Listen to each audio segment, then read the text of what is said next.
వీల్లేదు. ఇది రాజాజ్ఞ. ఆగండి.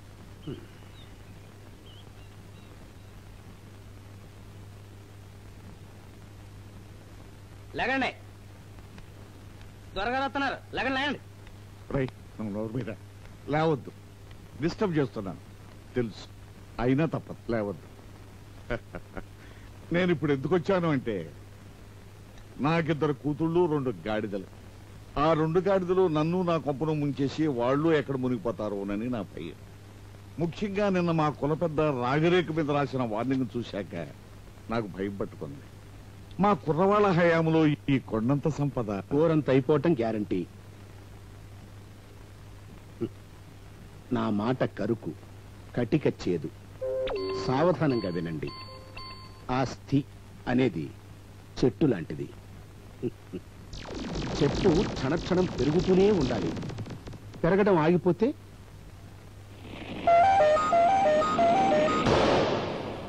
చచ్చిపోయినట్టే. చెట్టు ఏమిటి, గీసిన గడ్డం క్షణాల మీద పెరిగి మాసిన గడ్డం అవుతుంది. అది జీవలక్షణం. చెప్పండి, మీ తాతల నాటి ఎస్టేట్ 1,00,000 ఎకరాలు ఉండేది. ఇవాళ మీ హయాంలో 10,000కు పడిపోయింది. అవునా?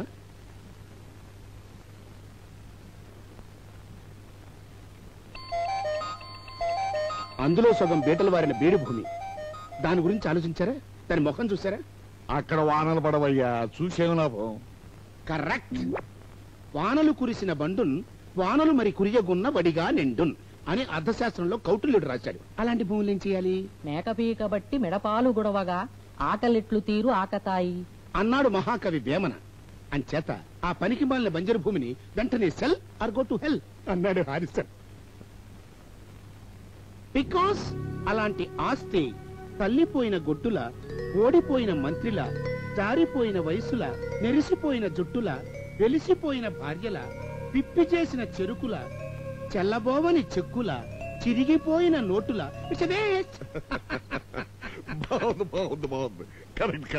ఏంటి సార్ నా పొంత కరెక్ట్? మీ మహారాజులకు జ్వరం వచ్చిన గొడ్డు శవం కింద లెక్క. నాకు అసలు డబ్బు ఇవ్వని వస్తువే కనపడదు. ఆ బంజర్ని నా కంటితో చూడండి.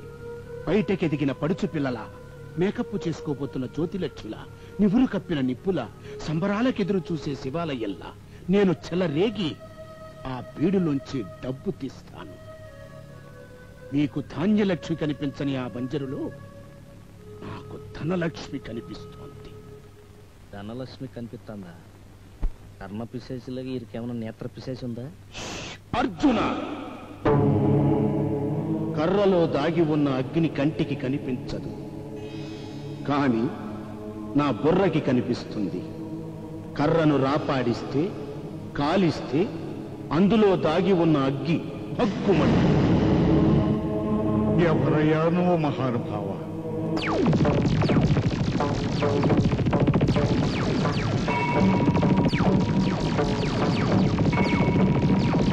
వేదానాం సామవేదోస్మి, దేవానామస్మి వాసవః. వేదములలో సామవేదము నేనే, దేవతలలో ఇంద్రుడను నేను, జంతువులలో సింహాన్ని, పక్షులలో గరుత్మంతుడని. హీరోల్లో చిరంజీవిని నేనే, తారల్లో శ్రీదేవిని నేనే, కూరల్లో వంకాయను నేనే, పాటల్లో వేటూరిని నేనే, మంత్రుల్లో ముఖ్యమంత్రిని, స్టార్స్లో సూపర్ స్టార్ని, షేర్స్లో హర్షత్ మెహతాని.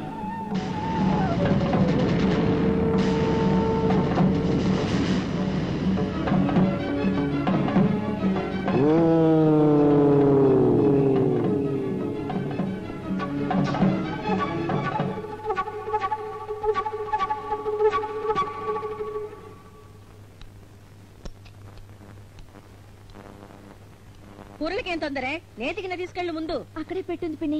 అది నాన్నగారి పళ్ళెం దగ్గర ఉంటుంది. దున్నపోతా, ఆయన కోసం పెట్టింది నేనే ముట్టుకోను. మేమంతా ఏవేసుకుని చావాలి. పద పద. అబ్బ లేదు, దిబ్బ లేదు, ఏం పోకళ్ళే నా తల్లి. పదా. అమ్మ నా తల్లో, చూసారా చూసారా ఎంత కోపము. చారిగిన దిమ్మరించేసి నేతిగిన్న నేలకేసి కొట్టింది. మీరు కూర్చోండి, లేస్తే నన్ను చంపుకు తిన్నట్టే.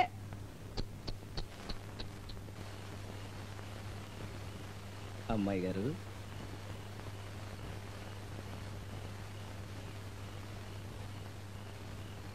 అమ్మాయి గారు పొద్దుటి నుంచి బొవ్వ తినలేదు కదండి.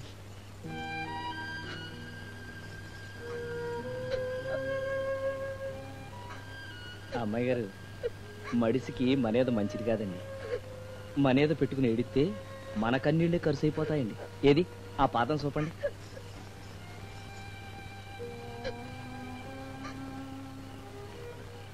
అసలండి దేవుడు మన కన్నీళ్ళు ఇచ్చింది మన కోసం కాదంటండి. ఎదటాళ్ళకు బాధ వచ్చినప్పుడు మనం కన్నీరు పెట్టాలా, అందుకు అప్పుడు వాళ్ళకి ధైర్యం వస్తుంది.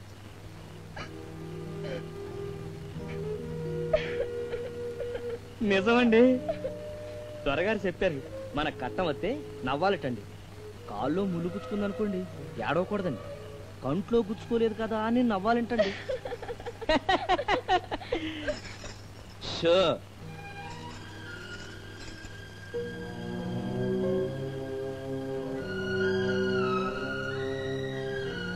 ఒక కథ చెప్పనండి. అనగనగనగనగా ఓ రాజుగారు ఆరు ఓడికి ఉరిసెట్ చేసినారు. ఆడు పక్క పక్క పక్క మంది నవ్వాడంటండి.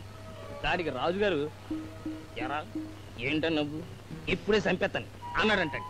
దానికి ఆడు, ఓ రాజా నాకు రెక్కల గుర్రం ఇజ్జి తెలుసు, నన్ను కానీ రేపు చంపేశారు అనుకోండి ఆ ఇజ్జి చూసే అదృష్టం నీకెక్కడదరా ఎర్రి మొహం అన్నాడంటండి. మరైతే గుర్రాన్ని ఎగిరించు అన్నారు రాజుగారు. నిజంగా ఎగిరించాడా? ఆశ కదే, 6 నెలలు పట్టుద్ది. నాకు గుర్రానికి తిండి దానా మందులు మాకులు కావాలన్నాడు. రాజుగారు సరే అన్నారు.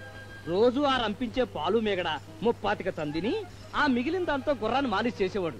రాజభోగంగా జరిగిపోతుంది ఆడికి.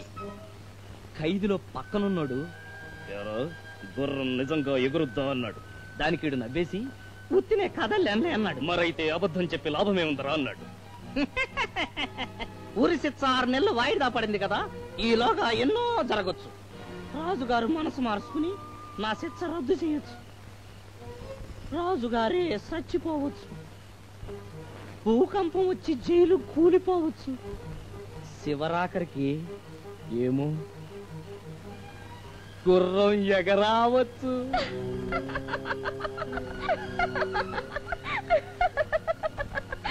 అన్నాడు.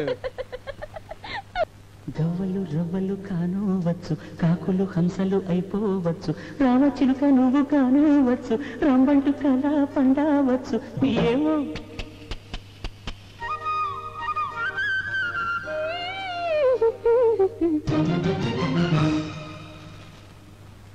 ఆహా నా సొగ్గసే కనిమరుడే దాసుడు కాడ. ఛీ, నాకు మరుడేమి నా బందా దాసుడు.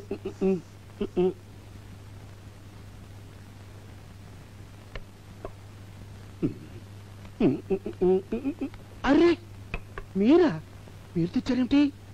ఇంటికి పెద్దవాళ్ళు వచ్చినప్పుడు పనివాళ్ళని పంపకూడదట, మనమే సేవలు చేయాలని మా పిన్ని చెప్పింది. వాట్, పెద్దవాళ్ళంటే నేనా? మరీ అంత ముసలాళ్ళ కనిపిస్తున్నానా? పెద్దవాళ్ళంటే గొప్పవాళ్ళని. నేనా? మీ నాన్నగారి కంటే గొప్పవాడినా? గుర్రాన్ని ఎగిరించిన మీ రాంబంటు కంటే తెలివైన వాడినా? మీరు పెళ్లాడబోయే రాకుమారుడి కంటే అందగాడినా? అరే ఈ కలపరా, ఇదేం మర్యాద?